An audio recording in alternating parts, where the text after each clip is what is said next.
शब्द पढ़ाने वाली हूँ। तो जैसा बच्चों आप देख सकते हैं, पाठ 12 श्रुति शमिनार्थक शब्द।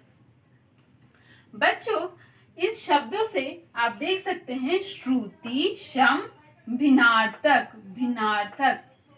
आप अपनी पुस्तक हिंदी 1 के पाठ 12 में पृष्ठ संख्या 72 और पृष्ठ संख्या 73 में देख सकते हैं विभिन्न प्रकार के समानार्थी शब्द श्रुति शमिनार्थक शब्द दिए हुए हैं।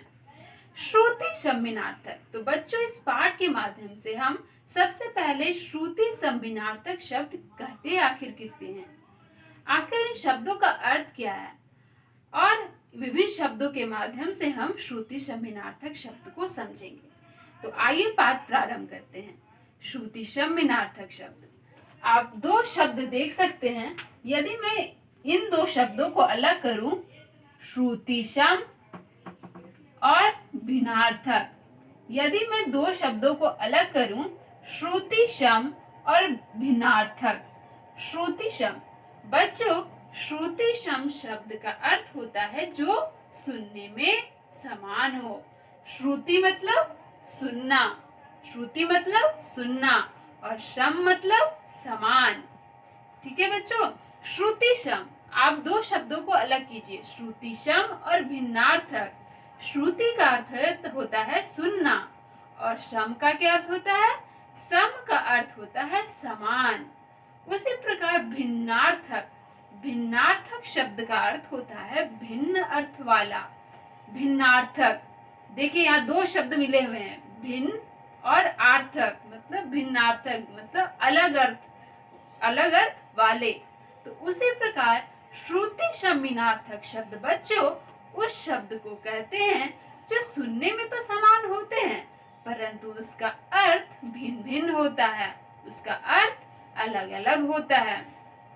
तो इस प्रकार बच्चों श्रुति शमिनार्थक शब्द किसे कहते हैं, आप शब्द को पहले अलग कीजिए।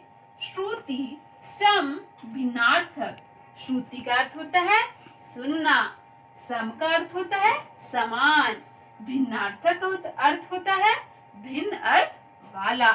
तो इस प्रकार बच्चों जो सुनने में तो समान हो परंतु उसका अर्थ भिन्न हो, अलग हो। इस प्रकार बच्चों आपने श्रुति शमिनार्थक शब्द को समझा। तो श्रुति शमिनार्थक शब्द किसे कहते हैं, जो सुनने में तो समान हो परंतु उसका अर्थ भिन्न भिन्न हो, अलग अलग हो।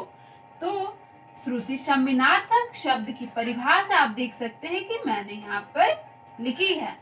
श्रुति शमिनार्थक शब्द की परिभाषा बच्चों इस प्रकार है कि जो शब्द सुनने में तो समान प्रतीत होते हैं मतलब जो शब्द सुनने में तो लगता है कि समान है परंतु उसका अर्थ जब हम समझते हैं तो उसका अर्थ भिन्न भिन्न है, उसका अर्थ दोनों शब्दों के अर्थ में भिन्नता होती है, दोनों शब्द के अर्थ अलग अलग होते हैं। इस प्रकार बच्चों हम परिभाषा को समझेंगे। जो शब्द सुनने में समान प्रतीत होते हैं परंतु वर्तनी एवं अर्थ में भिन्नता रखते हैं उसे क्या कहते हैं, उन्हें श्रुति शमिनार्थक शब्द कहते हैं। जो सुनने में समान होते हैं परंतु वर्तनी मतलब वर्तनी, जैसे कि आप हर पाठ में वर्तनी को पढ़ते हैं, तो वर्तनी और अर्थ में भिन्न होते हैं। ठीक है बच्चों, और हम अन्य शब्दों के माध्यम से श्रुति शमिनार्थक शब्द पढ़ेंगे। बच्चों आप वीडियो जब देखें तो आप अपनी पुस्तक के पृष्ठ संख्या 73 में खोल कर रखेंगे। देख सकते हैं कि यहाँ विभिन्न श्रुति शमिनार्थक शब्द दिए गए हैं। तो हम कुछ अन्य शब्दों के माध्यम से श्रुति शमिनार्थक शब्द समझेंगे। देख सकते हैं बच्चों, यहाँ मैंने लिखा है पानी और पानी, पानी और पानी। तो बच्चों यहाँ देख सकते हैं कि दोनों में सुनने में तो समान प्रतीत होते हैं। देखिए पानी यदि मैं बोलूं तब भी आपको सुनने में समान लगेगा, यदि मैं पानी बोलूं तब भी आपको सुनने में समान लगेगा। लेकिन यहाँ आप जब इसे लिखेंगे तो देख सकते हैं कि वर्तनी और अर्थ में भिन्न होता है। देख सकते हैं कि वर्तनी में देखिए लिखावट में भिन्नता है, दोनों में अंतर है। तो देख सकते हैं पानी, इस पानी शब्द का अर्थ होता है जल। इस पानी शब्द का अर्थ होता है जल, परंतु इस पानी शब्द का अर्थ होता है हाथ। तो श्रुति सम्मिनार्थक शब्द इसी प्रकार होते हैं बच्चों, जो सुनने में तो समान लग रहे हैं, पानी और पानी। तो देखिए सुनने में तो समान प्रतीत हो रहे, परंतु यहाँ वर्तनी और अर्थ में भिन्नता है। इस पानी शब्द का अर्थ होता है जल और दूसरे पानी शब्द का अर्थ होता है हाथ। उसी प्रकार दूसरा उदाहरण है बच्चों ग्रह और गृह। यदि मैं आपको उच्चारण करूं ग्रह या गृह, तो आप सुनने में यदि मेरे मुख से यह सुनेंगे ग्रह या गृह तो आपको सुनने में समान लगेगा, परंतु जब आप लिखेंगे तो ग्रह वर्तनी देखिए दोनों में अंतर होता है। ग्रह और गृह, ग्रह शब्द का अर्थ होता है नक्षत्र। ग्रह शब्द का अर्थ होता है क्या? नक्षत्र। और गृह शब्द का बच्चों, गृह शब्द का अर्थ होता है घर। इस प्रकार बच्चों देख सकते हैं कि वृक्ष और वृक्ष, यहाँ भी दो शब्द सुनने में समान लग रहे हैं, वृक्ष और वृक्ष, लेकिन इसके अर्थ और वर्तनी में अंतर है। वृक्ष का अर्थ होता है बच्चों छाती। वृक्ष शब्द का क्या अर्थ होता है? वृक्ष शब्द का अर्थ होता है छाती। लेकिन वृक्ष शब्द का अर्थ क्या होता है बच्चों? वृक्ष शब्द का अर्थ होता है पेड़। वृक्ष किसे कहते हैं? पेड़ को वृक्ष भी कहते हैं। उसी प्रकार बच्चों दिन और दिन, यहाँ आप देख सकते हैं कि यदि मैं कहूं कि आज बहुत दिन बाद तुम आए हो और मैं कहूं कि वह बहुत दिन है, तो आप देखेंगे कि तुम बहुत दिन के बाद आए हो और तुम बहुत दीन हो। तो आप देखेंगे कि दीन और दीन दोनों में सुनने में समान लगते हैं। दीन और दिन दो शब्द अलग अलग हैं, लेकिन सुनने में तो समान लगते हैं। लेकिन बच्चों इसके वर्तनी देख सकते हैं कि वर्तनी में भी अंतर है और अर्थ में भी अंतर होता है। देखिए दिन का अर्थ होता है दिवस, मतलब जो रोज दिन गुजर रहा है, दिवस। लेकिन इस दिन शब्द का अर्थ होता है बच्चों गरीब। दिन को गरीब भी कहते हैं। धन और घन, यदि मैं कहूं घन छा गए हैं, उसके पास बहुत धन है, घन धन, घन धन, देखिए सुनने में तो समान लग रहे हैं, घन धन सुनने में समान लग रहे, परंतु इसके वर्तनी और अर्थ में भी अंतर है, इसलिए श्रुति सम्मिनार्थक शब्द है। तो धन का अर्थ होता है बच्चों रुपया या पैसा।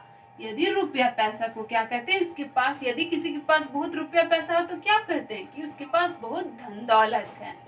तो धन का अर्थ होता है रुपया पैसा, परंतु घन शब्द का अर्थ होता है बादल। तो इसी प्रकार वर्तनी और अर्थ में अंतर हो परंतु सुनने में समान हो, उसे श्रुति सम्मिनार्थक शब्द कहते हैं।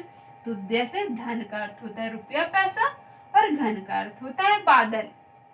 पढ़ना और पढ़ना, यदि मैं बोलूं कि मोहन पढ़ता है, यदि मैं दूसरा वाक्य कहूं कि वह पढ़ना चाहता है, तो आप देखिए सुनने में समान लगेगा, पढ़ना, लेकिन वर्तनी और अर्थ में अंतर है।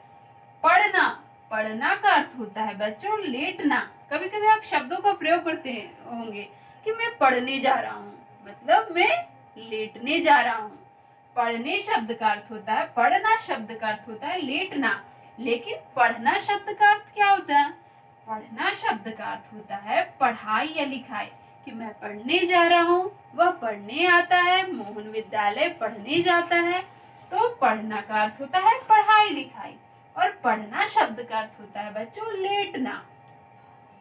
बड़ा और बढ़ा, देखिए यहाँ भी दो शब्द हैं, बड़ा और बढ़ा। बड़ा और बढ़ा दो शब्द हैं जो सुनने में तो समान लग रहे, परंतु इसके अर्थ में भी अंतर है। बड़ा, बड़ा शब्द का अर्थ होता है बच्चों विशाल।